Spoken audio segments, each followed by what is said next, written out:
ঈদের দ্বিতীয় দিনেও ত্যাগের মহিমায় চলছে পশু কোরবানি। বর্জ্য অপসারণ চলবে টানা 3 দিন।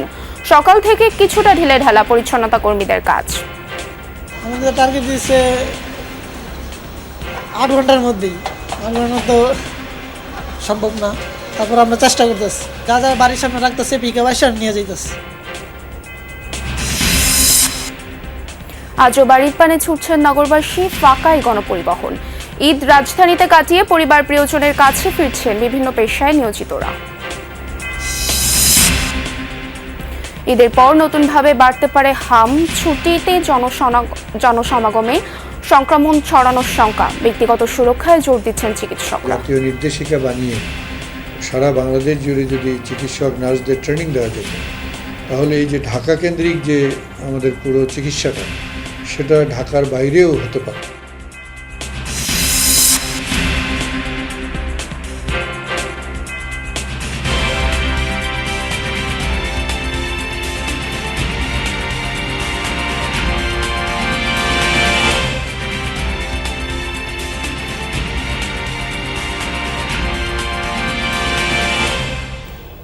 ঈদ মোবারক। আমন্ত্রণ যমুনা নিউজে। তাদের সঙ্গে আছি আমি স্নিগ্ধ পুরবী। এতক্ষণ শিরোনাম দেখছিলেন, এবারে জানিয়ে দিব পুরো খবর। ত্যাগের মহিমায় ঈদের দ্বিতীয় দিনেও পশু কোরবানি করছেন সামর্থ্যবান মুসলমানরা। রাজধানীর বিভিন্ন সড়ক আর অলিগলিতে তারা দিচ্ছেন কোরবানি। জানান, আল্লাহর সন্তুষ্টি অর্জনই প্রধান লক্ষ্য। উৎসবের আনন্দ ভাগ করে নিতে চান গরিব দুঃখীদের সাথে। মূলত ঈদুল আজহার প্রথম দিন সময় ও সুযোগের অভাবে যেসব পশু কোরবানি করা যায়নি, আজ সেসব কোরবানি করা হচ্ছে। কষায়ের অভাবেও অনেকে পশু কোরবানি করতে পারেননি প্রথম দিন। আবার অনেকেই সন্তানের আকিকার জন্য নির্ধারিত পশুটি আজ কোরবানি করবেন। কোরবানির পর নিজ উদ্যোগেই বর্জ্য অপসারণ করছেন সবাই। সিটি কর্পোরেশনের নির্ধারিত জায়গার পাশাপাশি রাজধানীর অলিগলি, রাজপথ, বাড়ির গ্যারেজ কিংবা ফুটপাথেও হচ্ছে কোরবানি, যা ঘিরে পরিবারের ছোটদের আগ্রহই সবচেয়ে বেশি। ঈদের পরের দিন অ্যাভেলেবেল কষাই থাকে, এই কারণে আমরা ঈদের পরের দিনই করি। দ্বিতীয় দিন কোরবানি, দ্বিতীয় দিন একটু ব্যস্ত থাকি। এই তো গরু কাটা হয়, আশেপাশে ফ্যামিলি আছে, মাংস বিলানো হয়, সেমনি এই ঈদের দ্বিতীয় দিন আমরা গরু কোরবানি করি। দেন আপনার মনে করেন অ্যাভেলেবেল কষে পাওয়া যায়। তখন আমরা ঈদের প্রথম দিন অ্যাভেলেবেল কষে পাওয়া যায় না, কারণ আপনার মনে করেন কষে অনেক তাড়াহুড়া থাকে। দর্শক, এ বিষয়ে আরো জানাতে যুক্ত হচ্ছেন সহকর্মী তানভীর সিদ্দিক টিপু। তিনি আছেন রাজধানীর বংশাল এলাকায়। টিপু, ঈদের দ্বিতীয় দিনের পশু কোরবানির সার্বিক চিত্র কেমন দেখছেন? পরিচ্ছন্নতা কার্যক্রম সম্পর্কেও জানাবেন।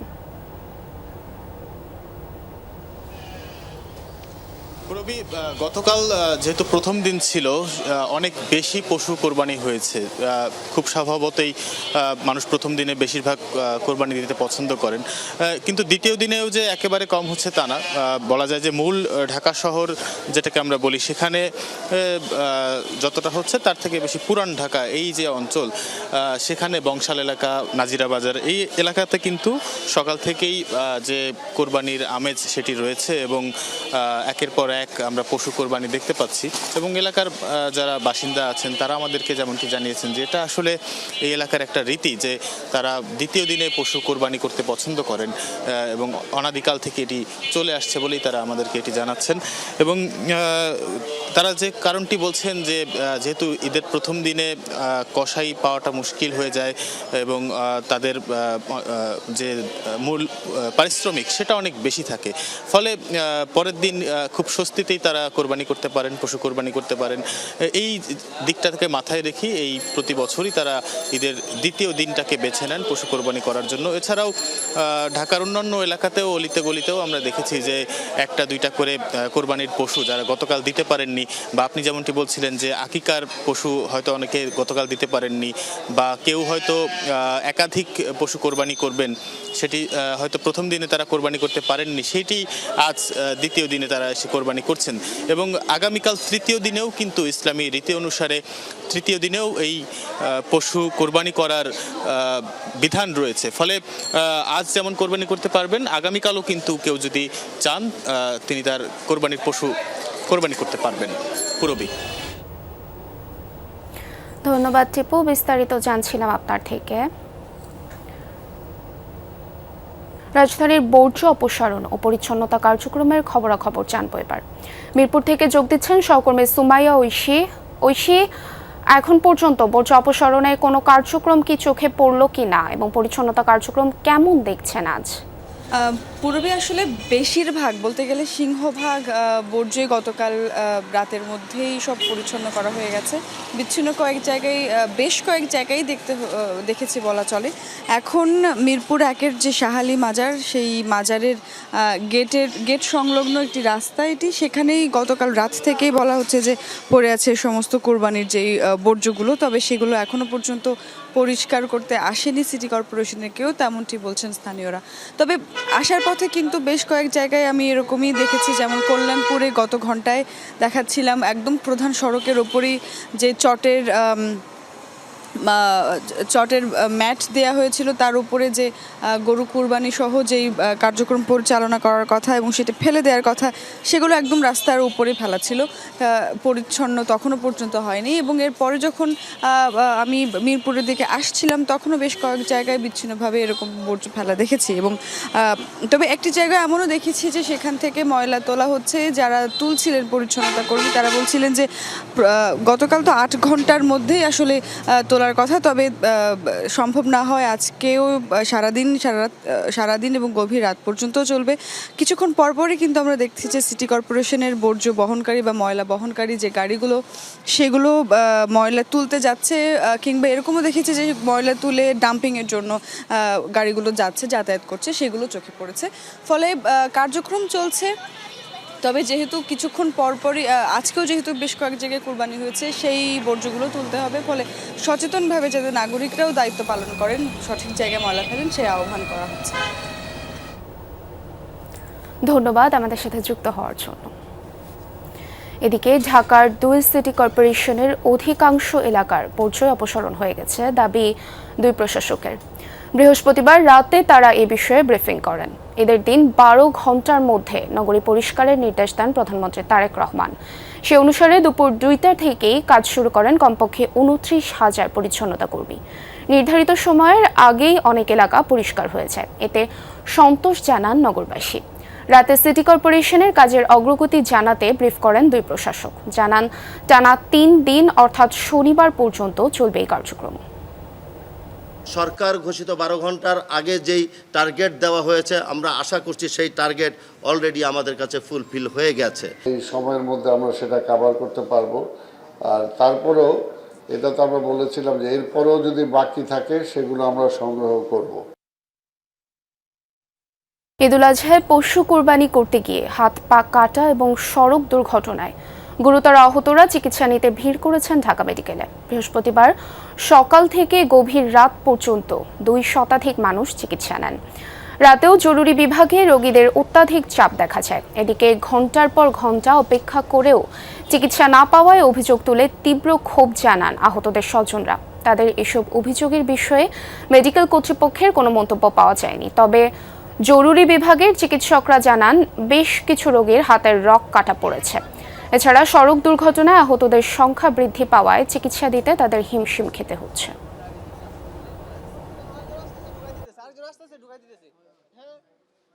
4টা বাজে আসার পরে তো এখানে সিরিয়াল দিছি, তো বলছে নাম ধরে ডাকবে। তো এখন রাত বাজে 1:30, এখন তো আমাদেরকে সিরিয়াল ডাকা হয় নাই। কিছু কিছু লোক যে ক্ষমতার জোরে জায়গা, কিছু কিছু লোক মানে সিরিয়াল ছাড়াই জায়গা। এই যে লোকগুলো অনেকক্ষণ যাবত দাঁড়ায় আছে, কেন দাঁড়া থাকবে ভাই? এটা হইতে পারে? যার ক্ষমতা আছে হ্যাঁ ঢুকতেছে এখানে, কিন্তু আমরা নিরহ লোক, আমগো কোনো ভ্যালু নাই। স্লিপ দিয়ে রাখছি, স্লিপ কয় আবলা সিরিয়াল হইলে ডাকুম, নামের কোনো ডাকার কোনো নামই নাই। রক্কাটা রোগী আছে, কাজ শেষ করতেছে। এটা রক্কাটা রোগীগুলো মোটামুটি অনেকক্ষণ সময় লাগে। ঈদের পর আরও ভয়াবহভাবে বাড়তে পারে হামের প্রকোপ। শঙ্কার বিষয় হলো এ নিয়ে কোনো আগাম সতর্কতাও নেই স্বাস্থ্য অধিদপ্তরের। নিজ নিজ জেলায় ভালো চিকিৎসা না পেয়ে বেশিরভাগই হচ্ছেন ঢাকামুখী। মার্চ থেকে শুরু হওয়া সংক্রমণে এখন পর্যন্ত 565 জনের প্রাণ গেছে, যাদের বেশিরভাগই শিশু। আক্রান্তদের সংখ্যা কমপক্ষে 65,000। রাব্বি শেখের ক্যামেরায় সুমাইয়া ঐশীর রিপোর্ট। বাড়ি ফেরার এই ঢলে বইছে আনন্দের বন্যা। প্রিয়জনদের সাথে ঈদ করতে এবার ঢাকা ছাড়ছেন প্রায় 1.5 কোটি মানুষ। তবে বাড়ি ফেরার উচ্ছ্বাসের আড়ালেই দানা বাঁধছে ভয়ানক শঙ্কা, হামের উচ্চ প্রাদুর্ভাব। ছোট্ট আরিয়ানের বয়স মাত্র 11 মাস। শিশুটির এই ছটফট দেখে বোঝা যায় ছোট্ট শরীরটাতে কতটা অসহ্য যন্ত্রণা। এর আগে চিকিৎসা যাহা হয়েছে, চিকিৎসার মাধ্যমে এটা শরীরের ভিতরে কোনো ডক্টরই ধরতে পারে নাই। আরিয়ানের মতোই হাসপাতালে কাতরাচ্ছে আরও কত শিশু। ঢাকার বাইরে ভালো চিকিৎসা না পাওয়ায় আক্রান্তদের আনা হচ্ছে ঢাকায়। সিরাজপুর দেখাইছি, ওখানে ভালো করে হয় না, তারপরে মাদারীপুরে গেছি। মাদারীপুর দেখাইছি, কিলিংয়ে হয় না, এবার গেছি সদরে। ওখানে মাত্র 2 জন নার্স আছে, তারা পর্যাপ্ত পরিমাণে কোনো ট্রিটমেন্ট দিতে পারে না এবং হসপিটাল খুবই নোংরা। এখানে ট্রিটমেন্ট ভালোই পাচ্ছি, কিন্তু ওখানে তত পাই নাই, মানে সিট পাই নাই, আমাদেরকে এখানে পাঠিয়ে দিছে। বছর কয়েক আগেও জানা ছিল একজনের জীবদ্দশায় হাম হতে পারে একবারই, অথচ 9 মাস বয়সী সিদ্রাতুলের 1 মাসের ব্যবধানে হাম হয়েছে 2 বার। ওষুধ দিয়েছিল, বাসায় ট্রিটমেন্ট খাওয়াই সেরে গেছে। এখন আজকালকে বিগত 4 দিন যাবত জ্বর ঠান্ডা সারছে না। এখন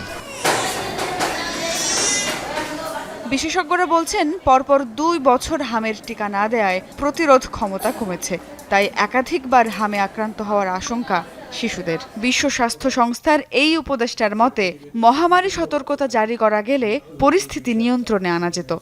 মহামারী ঘোষণা করা হলে এর অর্থ বরাদ্দ পাওয়া যেতে পারত, একটা জাতীয় একটা পরিকল্পনা, আপৎকালীন পরিকল্পনা তৈরি করা যেতে পারত এবং এটা একটা জাতীয় নির্দেশিকা বানিয়ে সারা বাংলাদেশ জুড়ে যদি চিকিৎসক নার্সদের ট্রেনিং দেওয়া যেত, তাহলে এই যে ঢাকা কেন্দ্রিক যে আমাদের পুরো চিকিৎসাটা, সেটা ঢাকার বাইরেও হতে পারত। ঈদের পর হামের প্রাদুর্ভাব আরও বাড়ার শঙ্কা। তবে এ নিয়ে স্বাস্থ্য অধিদপ্তরের কি কোনো পূর্ব প্রস্তুতি আছে? অতিরিক্ত মহাপরিচালকের দাবি, প্রাদুর্ভাব এখন কমছে, তাই জোর দেয়া হচ্ছে টিকায়। পুরো 1 মাসের ভ্যাকসিনেশন প্রোগ্রামটা যদি কভার করে 1 মাস যায়, তাহলে আমরা বুঝতে পারবো যে ইমিউনিটি ডেভেলপ করছে। হাম থেকে শিশুদের দূরে রাখতে করোনার মতোই আশপাশের জনকে পরতে হবে মাস্ক এবং ঘরে ফিরে ভালোভাবে হাত মুখ পরিষ্কার করারও পরামর্শ দিচ্ছেন চিকিৎসা বিশেষজ্ঞরা। হাঁচি কাশির মাধ্যমে খুব দ্রুত ছড়িয়ে পড়ছে ভাইরাসজনিত এই হাম। এলাকায় ভালো চিকিৎসা না হয় প্রায় সবাইকে চলে আসতে হচ্ছে ঢাকায় চিকিৎসার জন্য। এখন প্রশ্ন হচ্ছে, ঈদের পরে হামের যেই বিস্ফোরণের আশঙ্কা করছেন বিশেষজ্ঞরা, তার জন্য কতটুকু প্রস্তুত ঢাকা? তাই এখন থেকেই এলাকা পর্যায়ের হাসপাতালগুলোকে অত্যন্ত শক্তিশালী প্রস্তুতি নেওয়ার পরামর্শ দিচ্ছেন বিশেষজ্ঞরা। একই সঙ্গে সচেতনতা বাড়ানোর উপরেও জোর দেওয়া হচ্ছে। সুমাইয়া ঐশী, যমুনা নিউজ, ঢাকা। রাজধানীর মগবাজারের আদ্দিন মেডিকেলে একই ওয়ার্ডে 6 নবজাতকের মৃত্যুর ঘটনায় হাসপাতাল কর্তৃপক্ষের গুরুতর গাফলতির তথ্য পাওয়া গিয়েছে, এমনটা জানিয়েছে স্বাস্থ্য অধিদপ্তর। সকালে তিনি আরও বলেন, তদন্তে পোস্ট অপারেটিভ ওয়ার্ডের কাঠামোগত ত্রুটি সহ নানা অনিয়ম ধরা পড়েছে। এছাড়া 6 শিশুর মৃত্যুর ঘটনায় করা সরকারের উচ্চ পর্যায়ে তদন্ত কমিটির রিপোর্ট আগামীকাল জমা হবে। এর আগে এই ঘটনায় রমনা থানায় মামলা হয়। মামলায় অবহেলাজনিত কারণেই শিশু মৃত্যুর অভিযোগ আনা হয়েছিল। পুলিশ জানায়, বুধবার রাতে নিহত 1 নবজাতকের স্বজন বাদী হয়ে হাসপাতাল কর্তৃপক্ষের বিরুদ্ধে মামলাটি করেন। সে রাতেই ময়নাতদন্ত না করে মরদেহ পরিবারের কাছে হস্তান্তর করা হয়েছে। হাসপাতালে শিশু মৃত্যুর ঘটনায় উচ্চ পর্যায়ে তদন্ত কমিটির কাজ শুরু করেছে।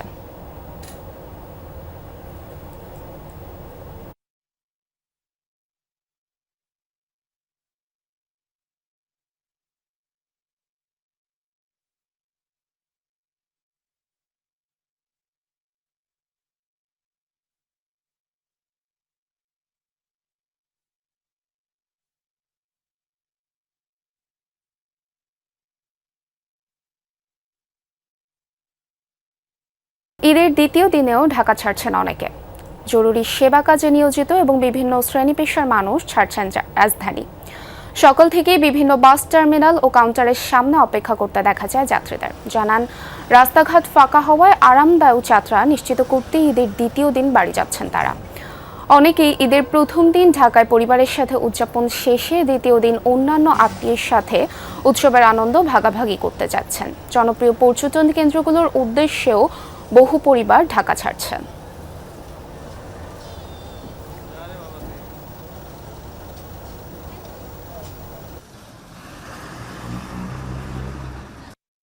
যশোর এক্সটেন্ডেড ফ্যামিলি আছে, সো সবার সাথে বাকি ঈদের খুশিটা ভাগ করে নেওয়ার জন্য এই তড়িঘড়ি করে ঈদের পরের দিনই ঢাকা যশোর উদ্দেশ্যে যাত্রা। প্রথম দিন আমি এখানেই করি, এখানে আমার বাড়ি আর কি, আর এর পরের দিন আমরা চলে যাই। এর আগে অনেক রাস্তাঘাটে রাশ থাকে, যানজট থাকে, এই জন্য আর বাচ্চা কাচ্চা নিয়ে যাচ্ছি তো, যার জন্য আর কি এই ঈদের পরের দিন যাওয়া। এবারে ঈদযাত্রার খবরাখবর জানবো। রাজধানীর মহাখালী বাস টার্মিনাল থেকে যোগ দিচ্ছেন সহকর্মী আরেফিন শাকিল। আরেফিন, আজ তো ঈদের দ্বিতীয় দিন, বাড়ি ফেরা এবং ঢাকা ছেড়ে যাওয়া নগরবাসীর খবরাখবর জানাবেন। আজকে অনেক মানুষ সেই বাড়ি ফিরছেন, কারণ অনেকেই ঢাকায় কোরবানি করেছেন। কোরবানি করার পর পরিবারের সদস্যদের সঙ্গে ঈদের যে আনন্দ সেটি ভাগাভাগি করার জন্য এরই মধ্যে তারা বাস টার্মিনালে এসে যোগ দিয়েছেন বা হাজির হয়েছেন, এবং অসংখ্য মানুষ কিন্তু আজও ঢাকা ছাড়ছেন। যদি একটু ছবিতে দেখাতে চাই যে প্রত্যেকটি কাউন্টারের সামনেই কিন্তু মানুষের উপচে পড়া ভিড়, এবং যদিও এক ধরনের সংকট তৈরি হয়েছে, যেটি বাসের টিকিট তারা কাটলেও বাস ঠিকঠাক সময় ছেড়ে যাচ্ছে না। এর বড় কারণ যমুনা সেতুর ঠিক অপর প্রান্ত অর্থাৎ সিরাজগঞ্জ অংশে সেখানে যানজট তৈরি হয়েছে। ফলে যেই যানবাহনগুলো ঢাকা থেকে বিভিন্ন জেলার গন্তব্যে ছেড়ে গেছেন, সেগুলো ঢাকায় ফিরতে বেশ বিলম্ব হচ্ছে। এতে করে আজকে যারা ঢাকা ছাড়ছেন তাদেরকে কিন্তু বড় ধরনের ভোগান্তিতে পড়তে হচ্ছে, এবং অনেকে বলছেন যে তাদের অনেকের 8টার সময় বাস ছিল, যে বাস এখন এসে পৌঁছায়নি, কারণ 9টায় বাস ছিল। এক এক সময় এক একজনের বাস ছিল, কিন্তু নির্ধারিত সময় আসলে কোনো বাসই ছাড়তে পারছেন না, কারণ নির্ধারিত সময় বাস যে টার্মিনাল মহাখালী টার্মিনাল, সেই টার্মিনালে এসে হাজির হতে বিলম্ব হচ্ছে। ফলে এই ধরনের ভোগান্তি তৈরি হয়েছে। যদিও চেষ্টা করা হচ্ছে, এখানকার যারা বাস কাউন্টার রয়েছেন, যারা শ্রমিকরা রয়েছেন, তারা বলছেন যে তারা চেষ্টা করছেন দ্রুত যাত্রীদেরকে এই যে চাপ, সেই চাপ সামলে স্বাভাবিক পরিস্থিতি তৈরি করার।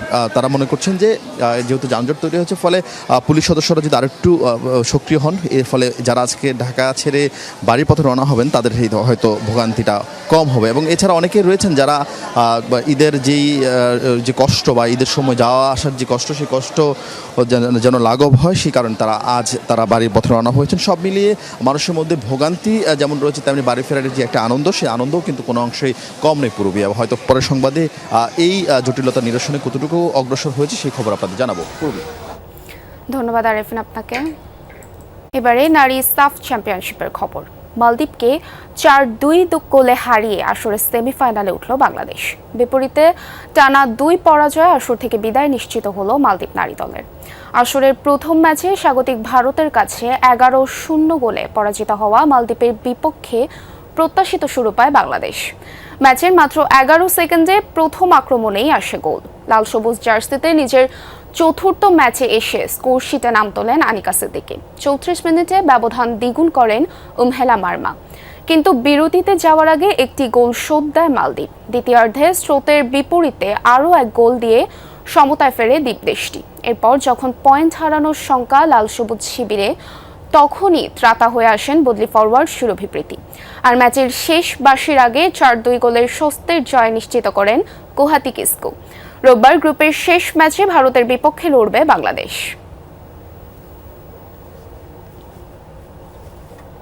ইরানের সাথে শান্তি চুক্তির খুব কাছাকাছি যুক্তরাষ্ট্র, কিন্তু এখনও তা হয়নি, এমন মন্তব্য করেছেন মার্কিন ভাইস প্রেসিডেন্ট জেডি ভ্যান্স। যদি ধরে নেই যে একটি চূড়ান্ত সমঝোতায় সক্ষম হব, তাহলে বলা যায় আমরা হরমুজ প্রণালী আবারও খুলে দিচ্ছি। এরই মধ্যে তাদের সামরিক শক্তিকে ধ্বংস করেছি। আমরা এমন অবস্থানে আছি যেখানে আমরা তাদের পারমাণবিক কর্মসূচিকে শুধু এই প্রেসিডেন্টের আমলেই নয়, দীর্ঘমেয়াদেও পিছিয়ে দিতে পারি। এখনো সেখানে পৌঁছায়নি, কিন্তু খুব কাছাকাছি আছি। সুইডেনের কাছ থেকে 20টি চতুর্থ প্রজন্মের গ্রিপেন ফাইটার জেট ক্রয় করেছেন ইউক্রেন। এই তথ্য নিশ্চিত করেছেন প্রেসিডেন্ট ভ্লাদিমির জেলেনস্কি। সুইডেনে আয়োজিত সম্মেলনে উপস্থিত হয়ে জানান, আগামী বছর ইউক্রেনকে পুরনো মডেলের আরও 16টি জেট অনুদান হিসেবে দেবে সুইডেন। আগামী 10 মাসে স্টকহোমের কাছ থেকে 150টি মাল্টিরোল গ্রিপেন জেট কেনার কথা নিশ্চিত করেছে কিয়েভ। বিমান ক্রয়ে ইউরোপীয় ইউনিয়নের সহায়তার অর্থ ব্যবহারের সিদ্ধান্ত নিয়েছে কিয়েভ। ইইউ ইস্যুকৃত 90 বিলিয়ন ইউরো ঋণ প্যাকেজ থেকে বরাদ্দ করেছে 2.5 বিলিয়ন ইউরো। Very specific আমরা কৃতজ্ঞ।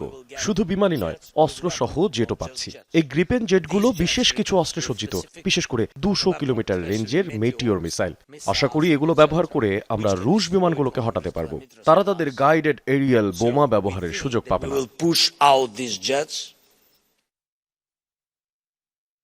আর্শ এ কামানগির নিজ উদ্যোগে নতুন এই আকাশ প্রতিরক্ষা ব্যবস্থা তৈরি করেছে ইরান। এ তথ্য জানিয়েছে দেশটির আধা সরকারি গণমাধ্যম ফার্স্ট নিউজ। দাবি, এর মাধ্যমেই সম্প্রতি মার্কিন MQ-9 রিপার ড্রোন ভূপাতিত করেছে IRGC।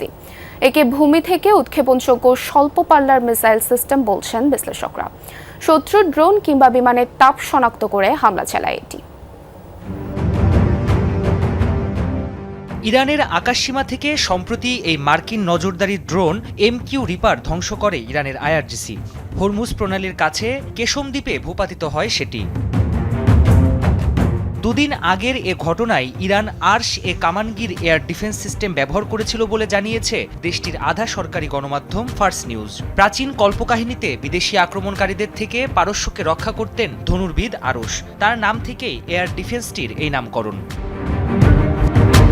ফার্স্ট নিউজের প্রতিবেদনে দাবি করা হচ্ছে, নতুন এই আকাশ প্রতিরক্ষা ব্যবস্থা দেশেই তৈরি করেছে তেহরান। এই ব্যবস্থায় রয়েছে স্টেলথ প্রযুক্তির বিমান শনাক্তের সক্ষমতা। সমরাস্ত্র বিশ্লেষকরা বলছেন, ইরানের অন্যান্য স্বল্প পাল্লার সারফেস টু এয়ার প্রতিরক্ষা ব্যবস্থার মতোই কাজ করে এই আর্শ এ কামানগির এয়ার ডিফেন্স সিস্টেম।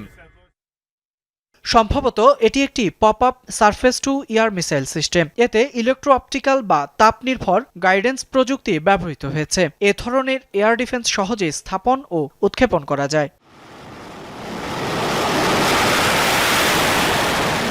সাম্প্রতিক যুদ্ধে ইরানের আকাশ প্রতিরক্ষা ব্যবস্থার বড় একটি অংশ ধ্বংস করে দিয়েছে মার্কিন ও ইসরায়েলি যৌথ বাহিনী। এ কারণেই বিশ্লেষকরা বলছেন, অল্প খরচে এসব প্রতিরক্ষা প্রযুক্তি বানিয়ে যুক্তরাষ্ট্র ইসরায়েলকে চাপে রাখতে চাইছে দেশটি। এতে দূর থেকে ব্যয়বহুল ক্ষেপণাস্ত্র দিয়ে হামলা চালাতে বাধ্য হবে শত্রুপক্ষ।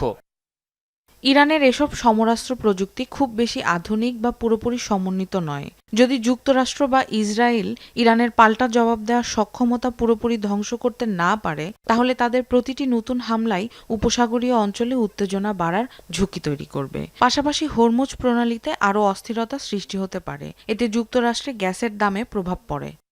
বিশেষজ্ঞরা বলছেন, ইরানের প্রতিরক্ষা শিল্প বেশ সমৃদ্ধ।